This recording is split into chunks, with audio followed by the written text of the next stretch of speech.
Photoshop color settings can be a little tricky to get a hold of at first, but let's take some of the mystery out of them. I've got 4 images open, and I'm going to choose Window, Arrange, 4 up. In fact, I can press Shift-Tab to hide the panels on the right, and on each window, I could choose Command-0 or Control-0 or zoom in and zoom out to see a bit more. I chose these images with intent. If you want to compare color on several different shots to control better how your color is output, you typically want something with blue sky because we have memory colors. Everyone knows what blue sky looks like. Green grass or trees, skin tones to make sure that people aren't green. When we're looking at our color, we know what different skin tones should look like. And a black and white photo. So to see where the color settings are in Photoshop, I'm going to select the snorkel image first. And I will choose Edit Color Settings. Now, if your goal is just to print to a color inkjet printer you have at home, or just share images online, the default settings of North America General Purpose 2 are just fine. In fact, if you're curious about any one of these settings, you can move your mouse over them and you get a description down here at the bottom. So it says the sRGB, which is supposed to stand for Super RGB, predicts the average color of your monitor. It's endorsed by many hardware and software manufacturers, and it's the default for most consumer class point-and-shoot cameras. But if you're going to a printing press, at some point you'll need to convert to CMYK, cyan, magenta, yellow, and black. And it gives you specifications for going to a coated stock of paper on a web press, one that uses rolls, if you were to convert it. Now, when we print colors, shades of gray often tend to look darker in the darkest areas. What looks like 80% on screen might turn into 100% visually, making your blacks very dark. That's what dot gain is known as. If you drop your coffee on a magazine, it might roll right off, but if you drop it on a newspaper, it might absorb and ripple.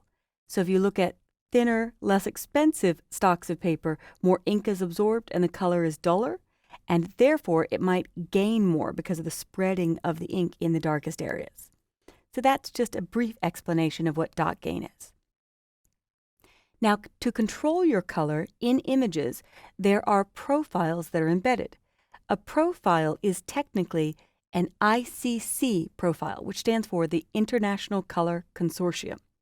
It's a little extra file stored in the image that travels with the image that attempts to control how it looks and how it prints. And there are monitor profiles, camera profiles, scanner profiles, and you can embed profiles in your images so you're gaining more control as they travel. Now, if you're creating images for high-end print, where you're going to send this to a print shop to be color separated and put on a printing press, Adobe and I recommend the North America Prepress 2.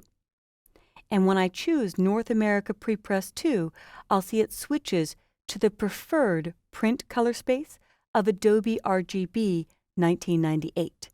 And talk to your printer, they love it when you ask these questions, but you can determine whether you're going on coated stocks of paper, which can hold more ink, or uncoated, and on a web press, which is a roll, or sheet fed, which feeds in pre-cut sheets, and again coated, which can hold more colors, or uncoated, which can't hold as much on the paper. I'm going to leave these at the defaults, and I'll click OK, and I want to show you how to experiment with your color settings to see what they're doing to the image. In fact, Facebook, over the last 2 years, has supported color profiles in JPEG images. So if you're creating images to upload to social media, test different profiles to see which is producing the closest color to what you saw on your screen. I prefer, even for Facebook and a lot of my online media, the Adobe RGB 1998. sRGB was this web standard for years, but since many browsers and Facebook specifically are reading the profiles, Adobe RGB often produces a closer image and richer color, in my opinion, than the sRGB, the more generic standard.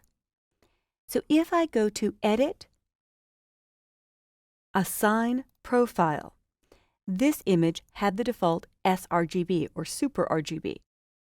If I want to see what it would look like in my preferred print color space of Adobe RGB, I can select Adobe RGB and look at the radical difference in the brightness of her pink shirt and even a bit of the water in the background. So you could test each. I could try out some other ones. Pro Photo is usually used by high-end photographers, and it tends to look a little artificial on screen, but can on film recording devices produce some very rich results. This one I haven't seen read by Facebook, but you could test by making several copies with different profiles of your image and uploading them. So I will click Cancel and just leave it on the default sRGB. I'll select this image and scroll down so I can see a little bit more of the green, Edit, Assign Profile, and this one is Adobe RGB. But if I switch to the sRGB, here is your difference. It's very subtle, but I see richer blue skies in the Adobe RGB. I'll do the same on this one. Edit, Assign Profile, sRGB, a little bit flatter in my opinion, Adobe RGB, richer, more vibrant. And then finally, we need to know what shades of gray will look like when they're printed. So a black and white image is usually a good one to pull for your color testing. Edit, Assign Profile. It's on Adobe RGB. I'll go to sRGB. Really no noticeable difference. A slight bit in the clouds between Adobe RGB and sRGB. I could see it right here if you watch carefully, but it's so subtle. I'm going to go with my preferred Adobe RGB. So if you're going to prepare high-end images, the bottom line is under Edit Color Settings, choose the North America Prepress. If you get images from other people that were created with sRGB as the default and you prefer the Adobe RGB color space, you could choose Edit, Assign Profile, and attach the Adobe RGB 1998.